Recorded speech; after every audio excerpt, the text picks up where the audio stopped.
안녕하세요. CEO 김만덕입니다. 아이디어는 있는데 돈은 없네 하시는 분들 집중해주세요. 오늘은 예비 창업 패키지라는 지원 사업에 대해 말씀드리려고 합니다. 저는 최우수 멘티를 매년 배출해내고 있는 멘토로서 예비 창업 패키지 사업에 대해 궁금하신 분들께 몇 가지 팁을 드리고자 합니다. 여러분, 이건 귓속말인데요. 제 본명은 김만덕이 아니라서 기관에 김만덕 멘토님을 찾으면 곤란합니다. 자, 시작해 보겠습니다. 예비 창업 패키지의 가장 큰 장점은 자부담금이 없는 겁니다. 자부담금은 예를 들면 다른 지원 사업 같은 경우는 지원금을 5천만 원을 받았다. 그러면 거기에 10%인 500만 원을 창업자가, 그러니까 선정된 창업자가 5천만 원이 10%인 500만 원을 자부담금을 내야 되는 그런 지원 사업도 있는 반면에 예비 창업 패키지는 자부담금이 없습니다. 그래서 지원금 5천만 원을 받으시면 그냥 5천만 원을 받아서 사업에 사용하시면 됩니다. 자부담금이 없는 게 가장 큰 장점이라고 할 수 있습니다. 네, 두 번째로는 사업자 관련입니다. 이것도 정말 질문이 많은 질문 중에 하나인데요. 일단 예비 창업 패키지는 자신의 명의로 낸 사업자가 기본적으로 없어야 됩니다. 다만 이제 폐업 경험이 있는 자는 이종 업종, 그러니까 폐업한 업종과 다른 업종의 제품 및 서비스를 생산할 예정인, 그러니까 그 다른 제품이나 서비스로 창업할 예정인 경우는 또 예비 창업 패키지가 가능하고요. 또 하나 더 있습니다. 동종 업종, 그러니까 폐업한 업종과 같은 업종일지라도 그 창업할 예정이면 폐업한 후에 3년이 초과하거나 부도나 파산 후 2년이 초과해야 가능합니다. 이거는 아마 케이스마다 다양한 케이스가 있으실 거예요.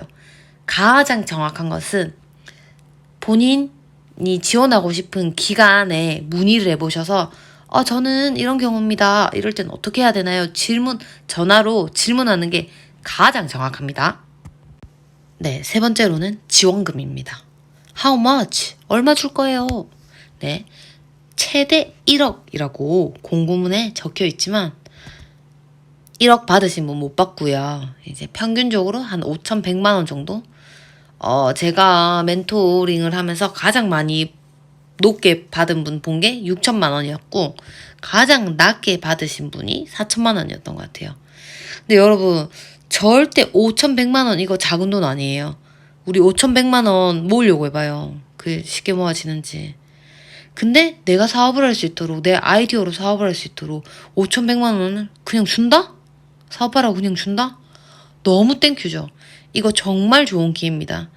또 이 사업비뿐만 아니라 창업 교육과 저같이 이 CEO 김만덕과 같이 훌륭한 전담 멘토분들의 경영 자문 서비스를 받을 수 있다는 거는 정말 큰 기회입니다, 여러분.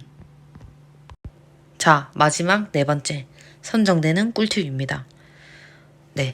지원사업 꿀팁들 정말 세세하게 말하면 거의 10탄 시리즈로 찍어야 돼요.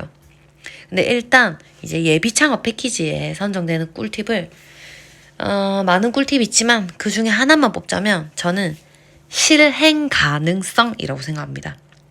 사업 계획서와 발표자로 마찬가지로 8개월 동안 예비 창업 패키지를 하면 보통 8개월을 진행하거든요. 그 8개월 동안 실행 가능한 아이템과 실행 가능한 목표치를 작성해야 합니다. 막 심사를 하다 보면 허무맹랑한 사업 계획서도 있고 또 이제 하이테크 기술, 그러니까 너무 이제 너무 고급, 이제 너무 높은 기술이라 이 사업 기간 내에 또 이제 이 사업비로 터무니없는 사업 계획서도 보여요. 또한 이 사업 계획서에 너무 거창하게 적어 놓으면 최종 점검 때 사업 계획서에 작성한 목표치대로 잘 도달했는지 점검을 하는데 그때 큰 문제가 생길 수 있습니다. 그러니 실행 가능한 아이템을 생각을 해야 되고 실행 가능한 목표치를 적어야 합니다. 저는 이게 가장 중요한 꿀팁이자 실제로 사업을 하림에 있어서도 가장 중요하다고 저는 생각합니다. 이상 예비 창업 패키지에서 가장 많은 질문이 나오는 것 4가지에 대해 말씀드렸습니다. 또 CEO 김만덕에게 궁금한 내용이나 컨텐츠가 있다면 댓글로 남겨주시면 최대한 반영하도록 하겠습니다. 좋아요와 구독은 사랑입니다.